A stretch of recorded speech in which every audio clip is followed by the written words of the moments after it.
이제 그 히브리서 11장 그 믿음장 강의 마지막 21번째 말씀을 드리려고 합니다. 신앙생활은 그 마라톤 경주와 같습니다.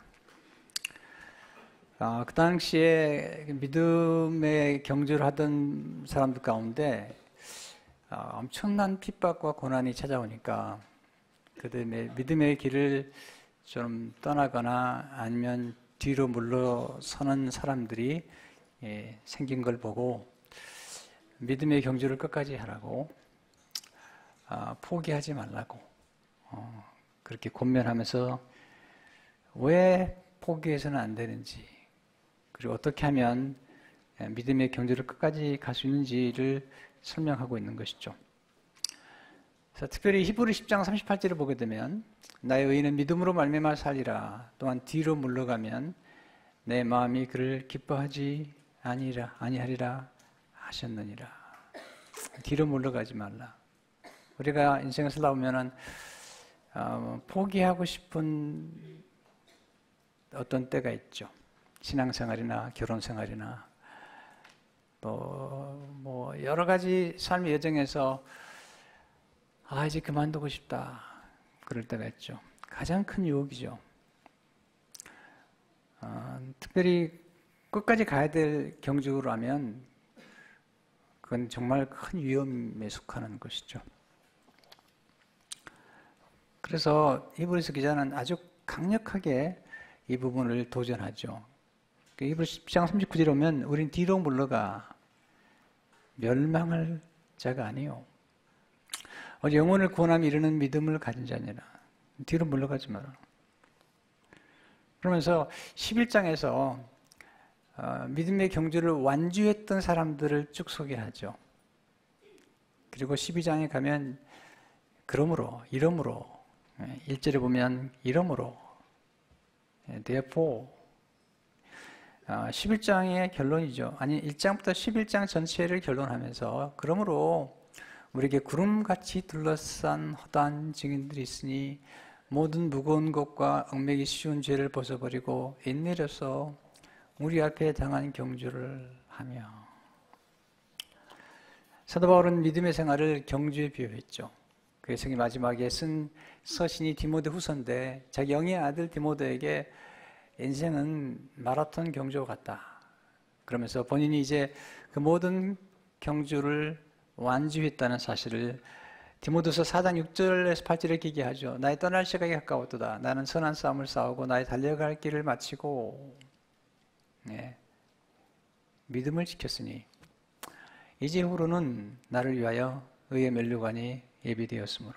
너무너무 아름다운 표현이죠. 경주를 마쳤다. 완주했다는 것입니다. 우리가 어떻게 오늘 완주하셨을까요? 우리 인생 가운데 완주한 분들 보면은 정말 아름답잖아요. 인생의 마라톤은 1등을 꼭 해야 되는 건 아니죠. 그러나 완주하는 건 필요하죠.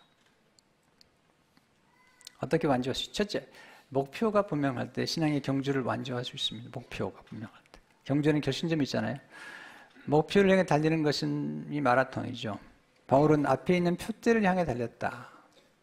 빌립보 3장 13절 14절을 보니까 오직 한 일, one thing, 한 일, I do. 뒤에 있는 것을 잊어버리고 앞에 있는 것을 잡으려고 표대를 향하여 그리스도 예수 안에서 하나님이 위에서 부르신 부름의 상을 위하여 달려가느라. 표대를 향하여 달려갔다. 그리스도인들이 바라볼 표대가 뭘까요? 오늘 히브리서 12장 2절은 예수님이라는 거죠. 믿음의 주요 또 온전케 하신 이인 예수를 바라보자. 우리의 목표는 예수 그리스도죠. 예수 그리스도를 아는 지식이 가장 고상할 뿐만 아니라 모든 것을 다 잃어버린다 하더라도 예수 그리스도를 얻는 것. 그 사도 바울의 목표였죠. 사도 바울이 빌립보 3장 8절 9절에서 그리스도를 얻고 그 안에서 발견되기를 원했죠. 모든 걸 다 잃어버려도 예수 그리스도를 얻을 수 있다면 그건 모든 것을 얻은 것이다. 그렇게 고백하고 있잖아요. 진화론자들은 인간이 이 고릴라에서부터 진화가 되었다는 거죠. 이건 참 이건 경망스러울 뿐 아니라 이건 참 저주스러운 표현이잖아요. 인간이 원뿌리가 하나님께로부터 온 것인데 짐승에게 왔다는 거죠. 여기서 유물론이 나오는 거예요. 인간은 짐승과 똑같기 때문에 마음대로 죽여도 되고 여기서부터 다 나오는 거죠. 이게 띠오리예요, 띠오리. 그 원천을 망각한 사람들이 유물론자들이죠. 또 진화론자들이죠. 성경은 그렇게 말씀하지 않죠. 기독교는 우리를 하나님 형상을 따라 만드신 존귀하고 그리고 그 보배로운 사람들이라는 거죠. 근데 거기서 머무는 게 아니라 하나님의 아들이신 예수 그리스도의 장성한 분량에까지 우리를 거기까지 그 높은 차원까지 이끌어 가시겠다는 거거든요. 에베소 4장 13절을 보니까 우리가 다 하나님 아들을 믿는 것과 아는 일이 하나가 돼요. 온전한 사람을 이루어 그리스도의 장성한 분량에 충만한 데까지 이르르니 이건 대단히 놀라운 진리뿐만 아니라 깊이 묵상해야 될 진리죠. 우리를 그만큼 높은 차원으로 인도하셨다는 거죠. 여러분, 기도가 뭐죠? 기도는요, 대단한 거죠. 성삼위 하나님의 교제 속으로 우리를 초청하는 거거든요.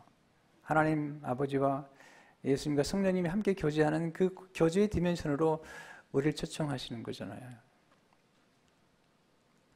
우리가 기독교의 진리를 조금 깊이 묵상하고요, 또 깊이 알아야 될 필요가 있어요. 우리 너무나 얄팍한 초보에 머무르고 말고 있는 거죠. 그렇기 때문에 깊은 감동이 없어요. 예수를 믿어도 깊은 감동과 깊은 경이로움과 그리고 놀라운 기쁨이 우리에게 와 있지 않은 것은 깊은 맛을 모르기 때문이잖아요. 그래서 우리는 목표를 분명히 해야 되겠죠. 두 번째, 무거운 것들을 벗어버릴 때 완주할 수 있죠. 히브리 12장 1절에 보니까 모든 무거운 것과 악명이 쉬운 죄를 벗어버리고, 여러분, 멀리 가려면 가벼워야 됩니다. 높이 날려면 가벼워야 됩니다. 무거운 것과 악명이 쉬운 죄를 벗어버리라. 여러분, 신앙의 경주를 방해하는 게 있잖아요. 장애물들이 있는데 무거운 것이 뭔지. 네. 우리는 하나님의 생각과 뜻을 쫓으려고 하지 않고 내 생각과 내 생각을 고집하는 거잖아요.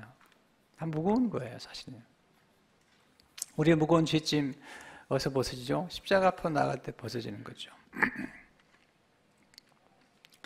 이 복음의 영광을 조금 더 깊이 보실 필요가 있는 게 뭐냐면, 우리가 예수 믿고 용서받은 것뿐만 아니라 그 다음에도 더 있는 거거든요.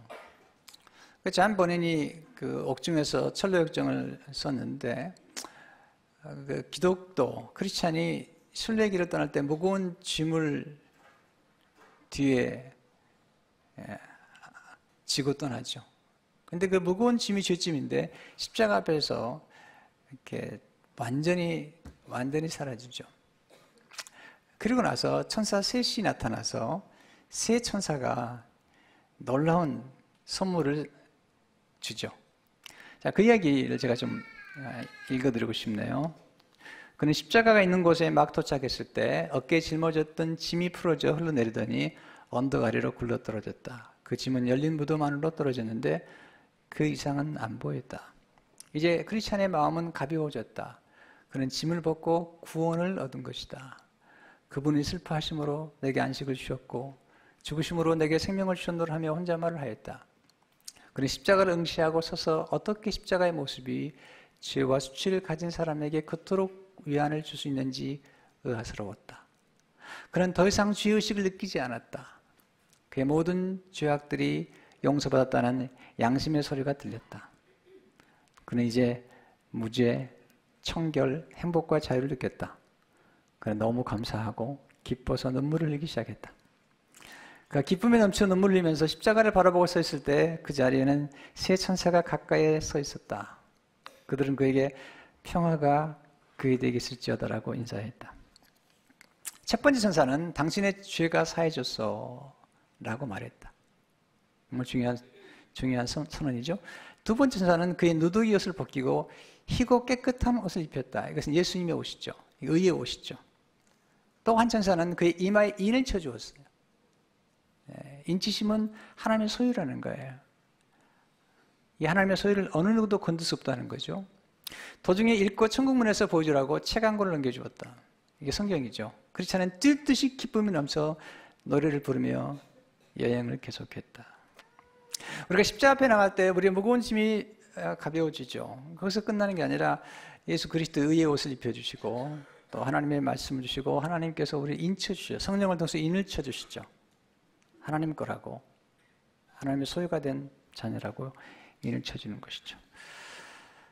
우리가 멀리 가려면, 좀 높이 올라가려면 좀 가벼워질 필요가 있잖아요. G.K. 체스터턴이 정통이라는 책에서 가벼워짐이 얼마나 중요한가를 이렇게 남기고 있습니다. 새가 본성상 위로 올라갈 수 있는 것은 허약함, 가벼움이죠. 곧 힘이기 때문이다. 완벽한 힘 안에는 일종의 가벼움, 스스로 공중에 있을 수 있는 경쾌함이 있다. 위대한 성자들의 특징은 가벼워질 수 있는 능력이라고 말할 수도 있다. 천사들이 나을 수 있는 것은 그들 자신을 가볍게 여길 수 있기 때문이다. 탐욕, 욕심들, 이거 다 무거운 짐이죠. 도움이 되지 않는 열등의식들. 이미 우리는 하나님의 자녀가 되었잖아요.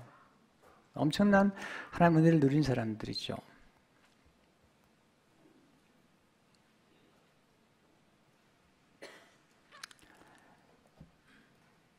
세 번째, 경주를 지속할 수 있는 힘을 공급받아야 완주할 수 있습니다. 히브리 12장 3절을 보세요. 내가 피곤하여 낙심하지 않기 위하여 주인들이 같이 자기에게 거역한 일을 참으신 일을 생각하라. 예수님을 생각하고 일할 때 피곤하여 낙심하지 않기 위하여. 여러분 인생에서 정말 위기가 오면 피곤한 거죠. 피곤하면 낙심하게 됩니다. 낙심하게 되면 우리의 시각, 우리의 관점이 굴절되기 시작합니다. 왜곡되기 시작합니다. 그래서 정확하게 보이질 않아요. 목표가 정확하게 보이질 않아요. 결혼의 목표가 뭐죠? 행복일까요? 아니죠. 거룩이죠. 그리고 우리에게 맡기신 자녀들을 거룩하게 키우는 거죠. 물론 거룩하면 행복은 따라오는 거죠. 근데 행복을 추구하면 행복이 따라오지 않아요. 이 신비로운 거예요. 항상 첫 번째 것을 따라가면 두 번째 건 따라오지만 두 번째 것을 먼저 추구하면 첫 번째 것은 따라오지 않아요. 먼저가 중요한 거죠. 우리가 마라톤을 하려면 이 마라톤 경주라는 게 사실 쉬운 게 아니잖아요. 인생에서. 보통 마라톤 그러면 4.195km를 달리는 거잖아요. 보통 훈련이 잘 된 사람들은 뭐 2시간 반, 3시간 이 정도일지 모르지만 지난번 이지선 자매 같은 경우는 그 약한 자매가 마라톤에 도전했는데 7시간이 넘게 달렸어요. 근데 우리 인생 살아가면서 제일 우리를 힘든 게 만든 게 뭐냐면 이 피곤과 함께 낙심이거든요. 조금 더 가면 되는데 여러분 새벽 동트기 전에 가장 어둡거든요. 근데 거기 조금만 더 가면 돼. 조금만 더 가면 그 마라의 스물담의 엘림이라는 게 기다리고 있는데 우리는 그 고비를 못 넘기는 거예요. 많은 분들이요 그 성공 직전에 그만두고 마는 거거든요. 그 고비만 넘기면 그 다음 세계가 전개가 되거든요. 마라톤 효과 가운데 데드 포인트라는 게 있습니다. 완주하려면 195km 42.195km인데 거기서 41.195km 좀 갔을 때 그때 대부분의 마라토너가 그 마의 고지라고 그러죠. 심장이 터질 것 같고 그리고 숨을 쉴 수 없는 답답함과 그리고 혼돈스러움이 보이는 그걸 죽을 것 같은 거죠. 근데 그걸 바로 넘기면 깊은 평온 속에 들어간다는 거예요. 그리고 완주할 수 있다는 거죠. 근데 그때 필요한 게 뭐냐면 격려거든요. 그리고 앞에 있는 즐거움이거든요. 이 경주를 끝나고 난 저 건너에 있는 즐거움과 그리고 주위에 있는 사람들이 격려가 필요하잖아요. 오래전에 페이스메이커라고 하는 영화를 본 적이 있습니다. 그 보면 마라토너가 달릴 때 옆에서 페이스메이커 같이 붙어 따라줍니다. 한 3분의 2까지 계속 페이스를 유지하도록 따라주고요. 격려해가지고 따라주죠. 우리 인생길을 갈 때 페이스메이커가 필요하죠.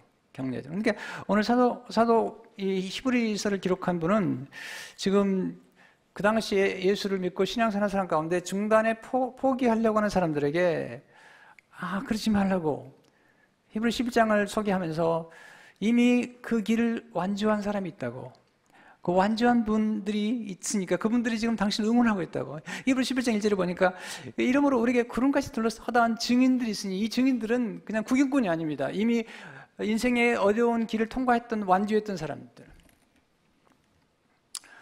저는 목회자로 이제 75년도에 신학대 들어가서 벌써 세월이 41년 동안 목회를 했습니다. 정말 쉬운 게 아니었습니다. 네, 주저앉고 포기하고 싶은 순간들이 중간중간에 기다리고 있었던 거죠. 근데 완주한 분들이, 완주한 목회자들이, 또 저보다 앞서간 분들이 자꾸 격려하셨어요. 피곤하고 낙심되는 것은 그건 정상이라고, 그건 당연한 거라고, 그게 비정상이 아니고 그건 당연한 거라고. 와우. 그리고 힘을 내라고. 새로운 경제가 있다고. 그래서 우리가 공동체가 필요한 거거든요. 서로 격려해주고 서로 힘을 실어주는 공동체가 필요한 거죠. 그래서 히브리 10장 24절에 보니까 서로 돌아봐. 사람과 사람을 격려하며 각각 자기 일을 돌볼 뿐더러 또한 각각 다른 사람들의 일을 돌보아. 이게 우리가 해야 될 일이잖아요.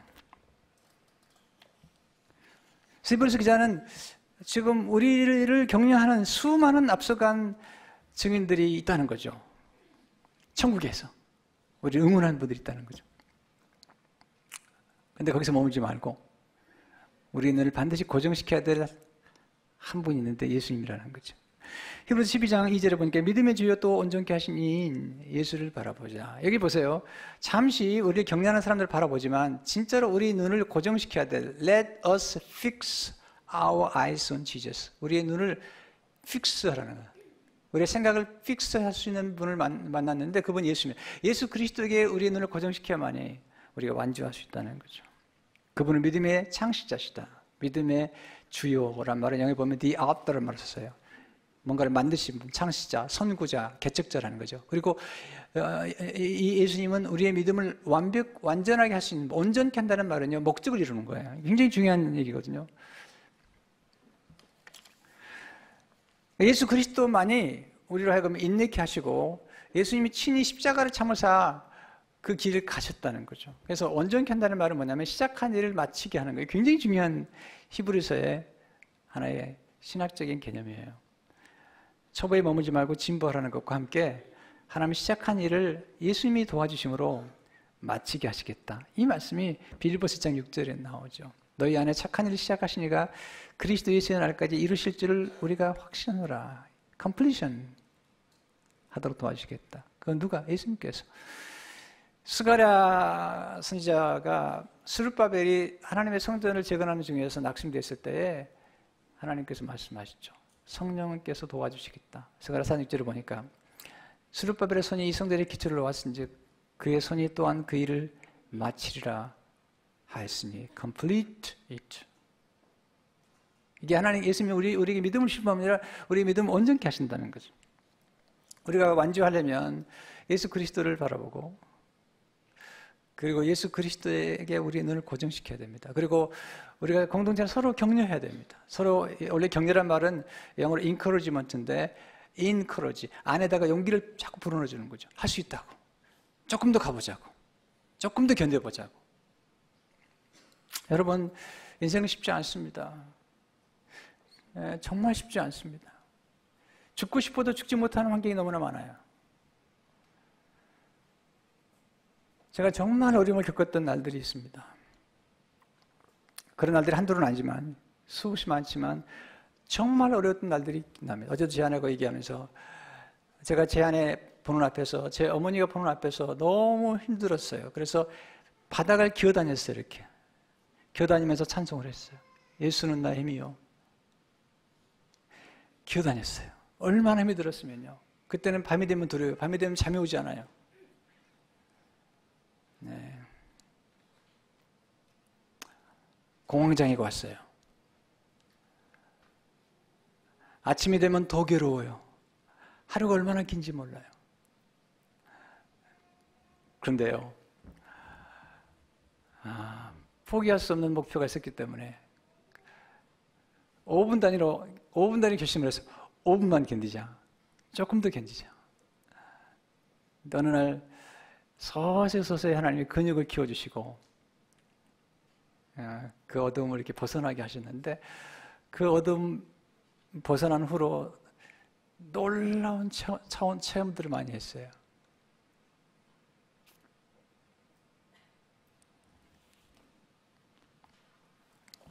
네 번째, 예수님 영광을 바라볼 때 신앙의 경주를 완주하셨죠. 예수님 영광을 바라볼 때. 예수 믿지만 예수님 영광을 모르는 분들이 많잖아요. 다윗은 왕이었지만 그가 정말 소원했던 한 가지가 있었죠. 여호와의 아름다움을 보는 거죠. 시편 4절에 보니까 내가 여호와께 바라는 한 가지 일. 예. 그 바울도 한 가지를 얘기하잖아요. 다윗도 one thing. 한 가지 일. 그것을 구하려니 곧 내가 내 평생에 여호와의 집에 살면서 여호와의 아름다움을 바라보며 the beauty of the Lord. 그 성전에서 그를 사모하는 것이라. 우리는 아름다운 걸 보면요, 굉장히 매료가 되죠. 그리고 아름다움 오래 간직하고 있죠. 다윗이 사모했던 그 아름다움이 예수 그리스도에게서 나타났죠. 예수 그리스도의 아름다움. 세상 사람들은 아름다움을 추구하죠. 아름다움에 매력을 주잖아요. 끄는 거잖아요, 매력. 여러분, 사람들도 아름다운 사람을 만나거나 아름다운 성품을 가진 사람들을 만나면 너무 아름다운 거 있죠. 매력적인 말이죠. 어떤 분은 지성이 아름다워요. 그분이 생각하는 거나 또 뭔가를 깨닫는 것이 너무 탁월한 거예요. 그 아름다움. 근데 이제 우리가 경험하는 것처럼 세상의 아름다움은 우리가 볼 때 아름답다고 느끼는 것들이 가짜일 때가 많거든요. 권력이라는 거. 얼마나 아름다워 보입니까? 권좌에 앉았을 때 얼마나 아름다워 보입니까? 근데 우리가 생각했던 아름다움이 우리 배신하는 거예요. 그 부요, 얼마나 아름다워 보입니까? 그러나 그 부요가 우리를 배신하는 거예요. 마이클 잭슨이 아름다움을 추구했죠. 그는 흑인으로서 얼마나 많은 사람들에게 사랑을 받았습니까? 근데 그가 추구했던 잘못된 아름다움 때문에 수없이 얼굴을 굳혔어요. 근데 그 아름다움이 그를 배신했죠.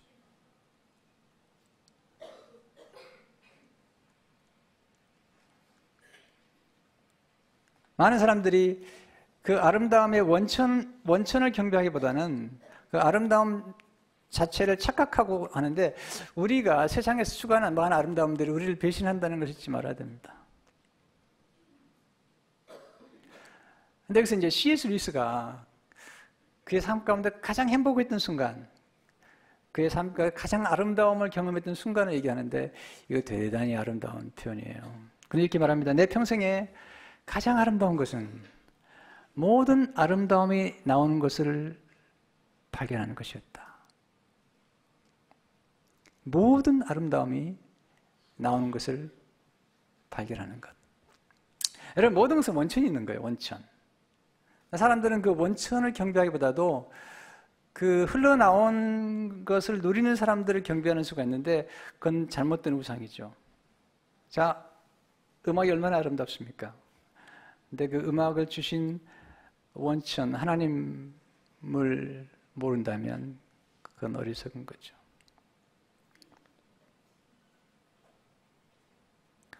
에스겔서에 보면 생수가 흘러나와가지고 죽은 사해바다를 살립니다. 그리고 고기들이 번성하기 시작합니다.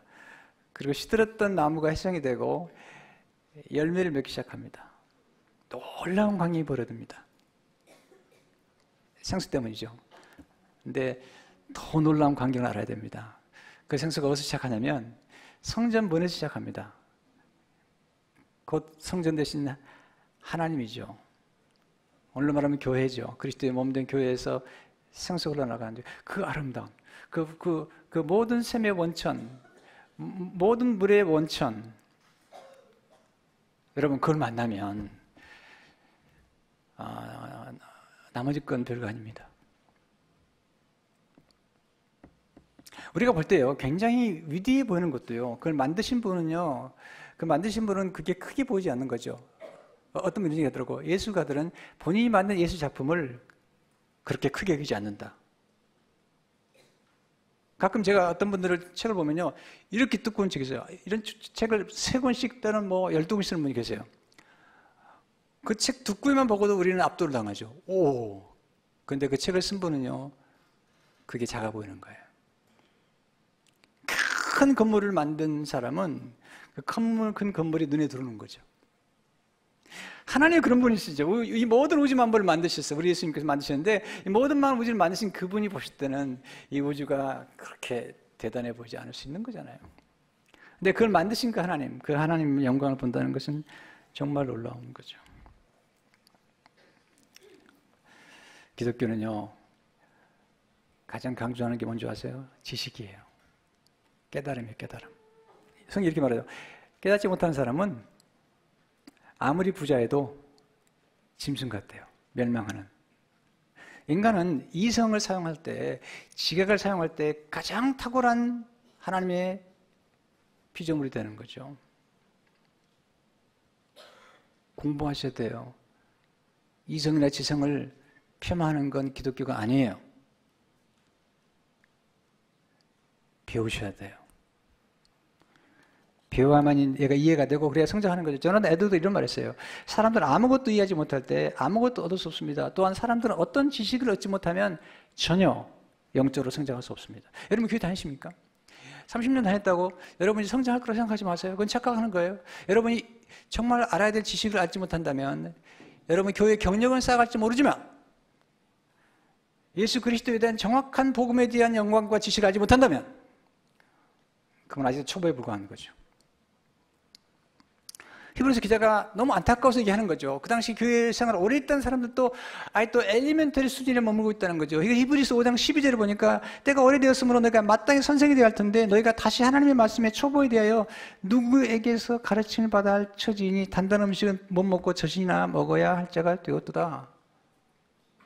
이런 얘기하는 교회 생활을 아무리 오래 했는데 아직도 어린이처럼 엘리멘터리 수준에 머물고 있다는 거죠. 왜? 지각을 사용하지 않기 때문에, 네.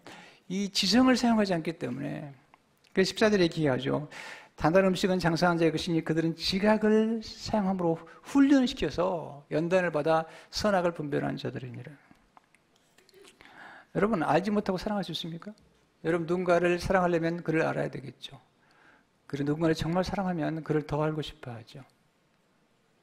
이게 지식이죠. 근데 그냥 지식이 아니죠. 기독교는 이론이 아닙니다. 하나님을 인격적으로 만나서 그분을 인격적으로 알아가는 거죠. 저는 애들과 이런 얘기 했죠. 지식이 없는 사랑은 있을 수가 없습니다. 전혀 알지 못하는 대상을 사랑한다는 것은 인간의 성질에 합당한 일이 아닙니다. 전혀 이해가 되지 않는 대상에 마음을 기울일 수는 없는 것입니다. 영으로 하여금 사랑하도록 매력을 주는 이유들을 먼저 이해해야 됩니다. 우리가 어떤 사람의 매력을 느꼈다면 그 사람을 만났을 때 호기심이 많죠? 물어보죠. 이름이 뭐예요? 집이 어디예요? 어디서 태어났어요? 이렇게 물어보다가 점점 깊이 물어보기 시작하죠. 요즘 관심이 뭐예요? 어디에 가장 매력을 느끼세요?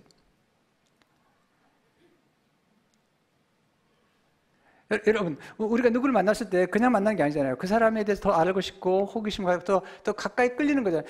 그 대상이 정말로 위대하다면, 그 대상이 정말 가치 있는 거라면, 그 대상이 우리의 모든 삶을 해결할 수 있는 분이라면 마땅히 그래야죠. 예수 그리스도만큼 우리 삶 가운데 우리를 부욕해 하신 분은 없는 거예요. 그분을 점점 알아가고 그분의 영광을 알아간다는 것은 정말 중요한 거죠.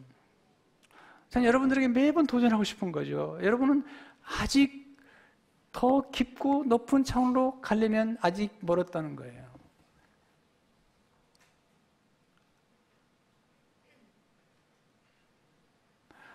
제가 이제 문득 그런 생각이 들었습니다. 제가 75년도에 서울신학대에 들어가서 지금 40년 동안 신학을 공부하고 하나님에 대한 연구를 하고 말씀 가르쳤는데 제가 최근에 와서 더 놀라운 복음의 영광을, 더 놀라운 예수 그리스도의 아름다움을, 그 예수 그리스도의 탁월하심을 제가 더 배우면서 내가 흥분이 되면서요, 무슨 생각인지, 더 있다, 더 높은 차원이, 더 깊은 차원이, 더 황홀한 기쁨이 나를 기다리고 있는구나.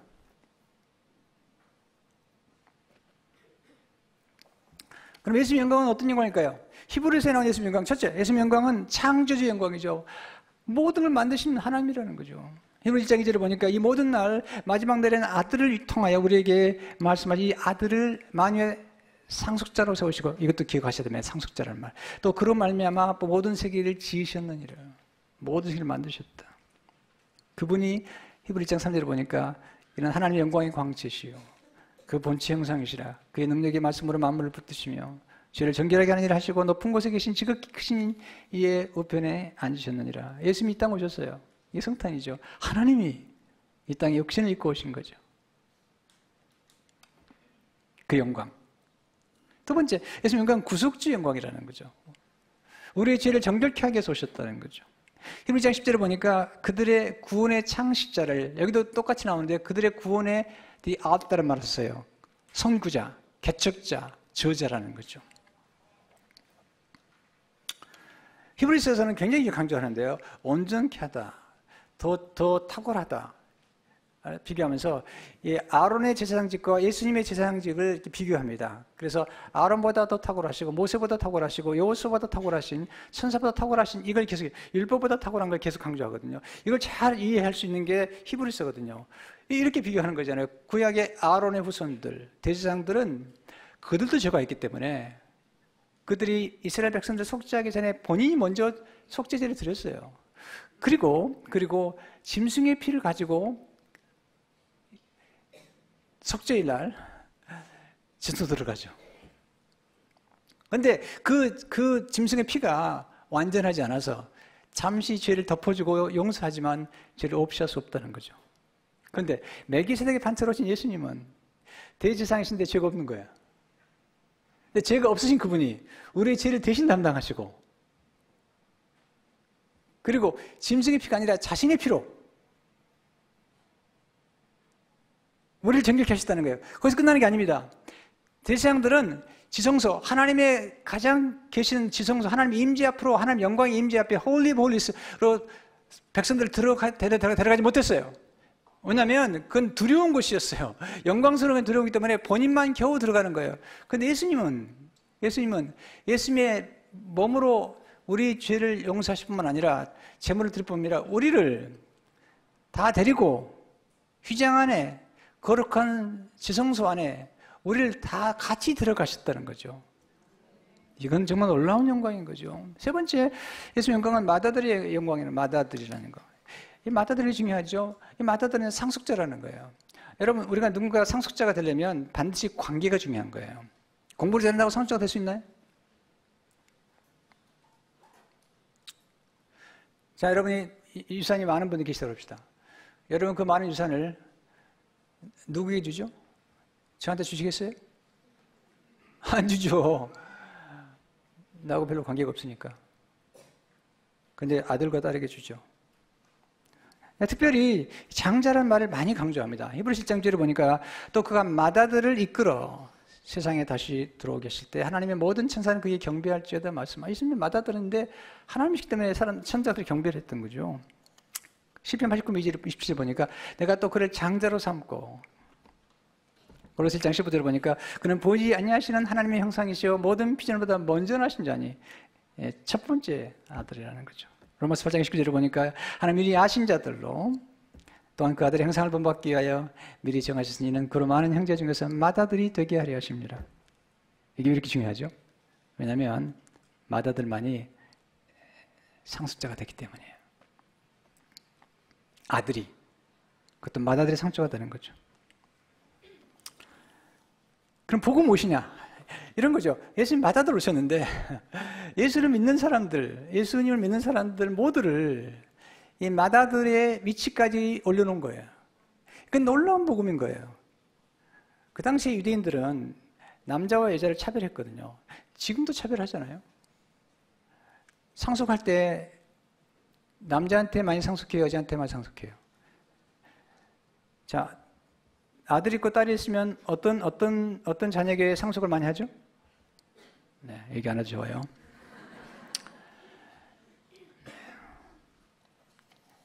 제 처갓집이요. 자녀가 5인데 자녀가 장녀야. 그리고 네 명이 딸이에요. 그리고 아들이 하나 있어요. 근데 우리 장인어른께서 재산에 관한 하나는 절대로 딸들하고 상의한 적이 없어요. 항상 아들하고만. 결혼식 끝나고 축의금을 계산할 때도 아들만 데려들어가요.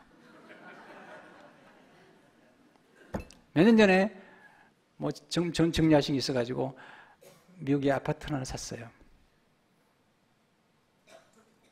딸들은 전혀 몰랐어요. 아들만 알았어요.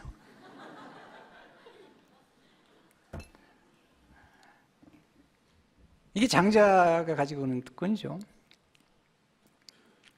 근데 사도 바울이 놀라운 일이라는 거예요. 우리 예수 그리스도 믿을 때 성령께서 오셔서 우리가 그럼 장자가 하나님의 자녀가 되게 하셨다는 거예요. 로마서 8장 15절에 보니까 너희는 다시 무서워하는 종의 영을 받지 아니하고 종이 아니라 이게 슬레이브라고 그러죠. 슬레이브 아니라 양자의 영을 받았으므로 우리가 아빠 아버지라 부르시는 보세요. 종의 영과 양자의 영, 선십이라고 해서 스피릿 오브 선십. 우리가 아빠 아버지라 부르짖느라. 이건 굉장히 중요한 메시지인 거예요. 이게 보세요. 그 당시에 로마 문화를 좀 이해해야 됩니다. 어떤 로마인이 굉장한 부자죠. 그는 로마 시민권을 가진 자입니다. 그는 부자입니다. 그는 관직 있는 귀족입니다. 근데 아들이 없어요. 그러면 주로 그 많은 재산과 그 많은 권세를 넘겨주려면 누군가를 입양해야 돼요. 그럼 주로 어떻게 입양하냐? 본인의 집에서 일했던 종 가운데, 노예 가운데 가장 믿을만하고 그리고 맡길만한 한 노예를 선택하죠. 그리고 입양을 합니다. 입양하는 그 순간 두 가지가 바뀌어요. 첫째, 옛날에 주인님 그랬던 그 노예가 아버지라고 부르는 거예요. 그 놀라운 변화인 거예요. 이거 신분의 변화인 거예요. 그래서 엄청난 변화인 거예요. 두 번째, 주인의 모든 재산이 자기게 되는 거예요. 놀라운 부유 속에 들어가는 거죠. 이게 성경에서 말하는 우리가 예수 그리스도를 믿고 하나님의 자녀가 되었다는 거예요. 원래 우리는 죄의 종이었고 마귀의 노예였는데 예수 그리스도 믿는 순간 하나님 향해서 아버지라 부르게 되고, 두 번째는 예수 그리스도 똑같은 상속자가 되어가지고 하나님의 나라를 유업으로 받겠다는 거예요. 이것은 예수 믿고 그냥 죄사함 받은 정도가 아니라 이 복음의 영광이라는 것은 엄청난 영광을 우리에게 누리게 만드는 거죠. 그래서 로마서 8장 16절 보면 성령이 친히 우리 영과 더불어 우리가 하나님의 자녀인 것을 증언하시느니 자녀면 또한 상속자, 곧 하나님의 상속자예요. 그리스도와 함께한 상속자니 우리가 그와 함께 영광을 받기 위해 고난도 함께 받아야 할 것이니라. 예수님이 고난을 받은 것이 우리도 똑같은 상속자입니다. 고난을 받을 수 있다는 거죠. 이게 굉장히 놀라운 메시지예요. 그래서 히브리 12장에 보면 이 장자됨에 대한 얘기를 하면서 장자의 명분을 소홀히 여겼던 에서에 대해서 얘기합니다. 히브리 12장 16절에 보니까 음행하는 자와 혹 한 그릇 음식을 위하여 장자의 명분을 판 에서와 같이 망령된 자가 없도록 살펴라. 이 장자의 명분이 얼마나 영광스러운 것인데 이걸 우습게 여겼던 거예요.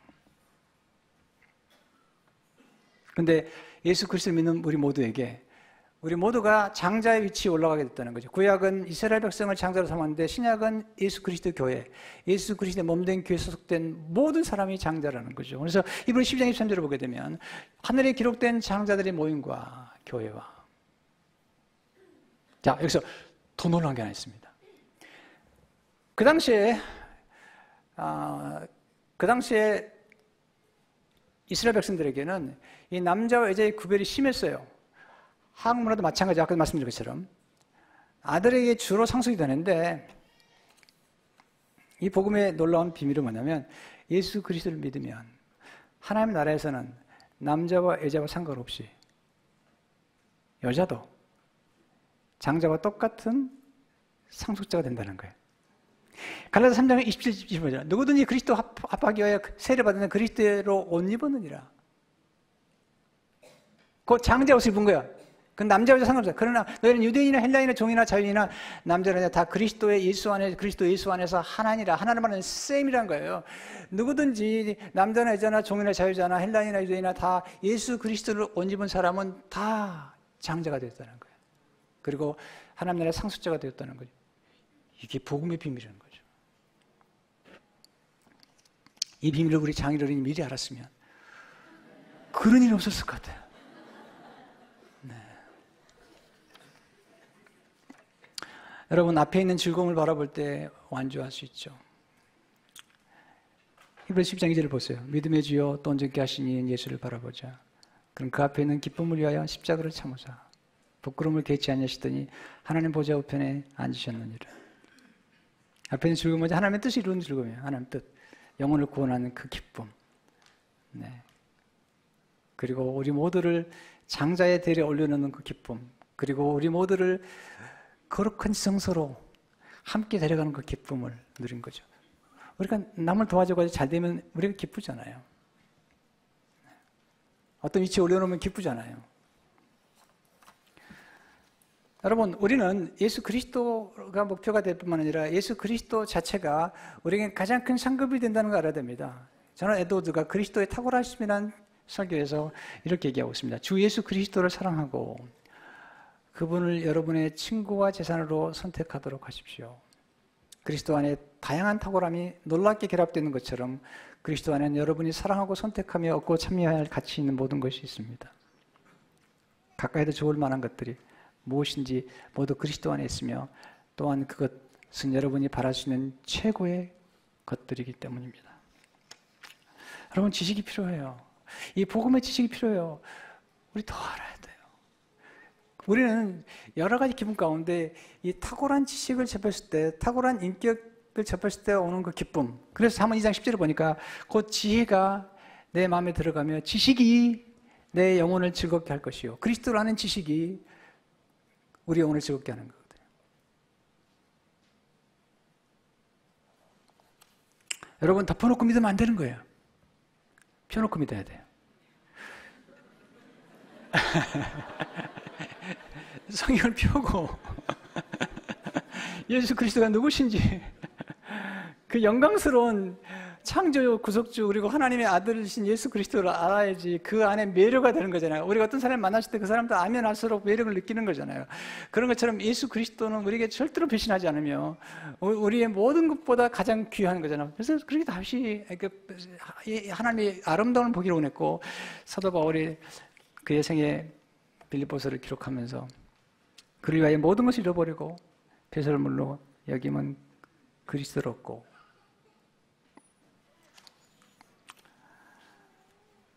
전 여러분들이 저의 이런 감격을, 저의 이런 기쁨을 좀 알아줬으면 좋겠어요.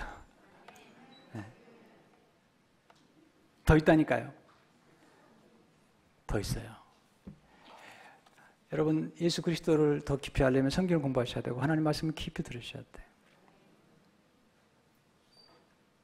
힘드실 거예요. 어떤 분은 오늘 올 때 이제 그만둬야 되겠다 라고 오신 분도 계실 거예요. 여러분이 그만둬야 될 것이 정말 중요한 거라면 반드시 그만둬서는 안 돼요.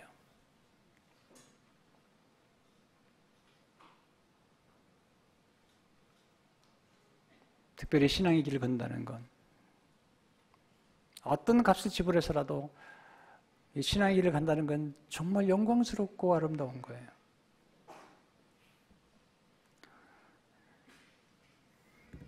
이 놀라운 영광을 여러분이 평생 누리시기를 주의 이름으로 축원합니다.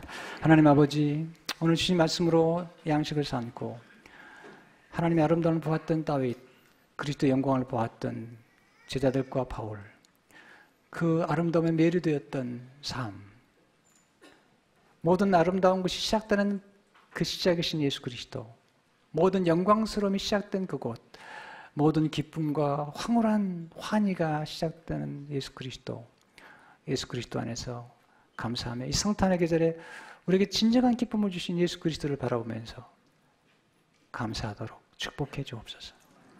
예수 이름으로 기도합니다.